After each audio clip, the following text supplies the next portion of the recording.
জাতীয় সংসদ নির্বাচনে সংসদীয় এলাকার সীমানা নির্ধারণের ক্ষেত্রে শুধু জনসংখ্যাই নয়, ভোটার ভৌগোলিক আয়তন ও প্রশাসনিক সুযোগ সুবিধাকে প্রাধান্য দেওয়া হবে বলে জানিয়েছে নির্বাচন কমিশনার আবুল ফাজল মোহাম্মদ সানাউল্লাহ।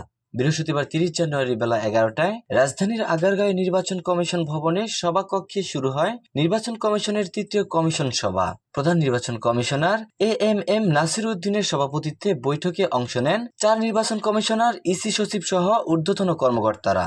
ভোটার তালিকা আইন, সীমানা নির্ধারণ, প্রবাসীদের ভোট পর্যবেক্ষণ নীতিমালা সহ একগুচ্ছ বিষয়ে আলোচনা হয় এদিনের কমিশন সভায়। এই সভায় ব্যাপক প্রাধান্য পেয়েছে নির্বাচনী এলাকার সীমানা নির্ধারণ প্রসঙ্গ। এদিন সকালে নির্বাচন কমিশনের কর্মকর্তাদের সঙ্গে সাক্ষাৎ করে ইউরোপিয়ান ইউনিয়নের একটি প্রতিনিধি দল। এ সময় ভোটারদের ভেতরে আস্থা ও সচেতনতা বৃদ্ধিতে বাংলাদেশকে সহায়তার আশ্বাস দেন তারা। এছাড়া প্রবাসী ভোটারদের ভোটের ব্যবস্থা নিশ্চিত করতে কাজ করে চলছেও বলে জানান ইসি সচিব।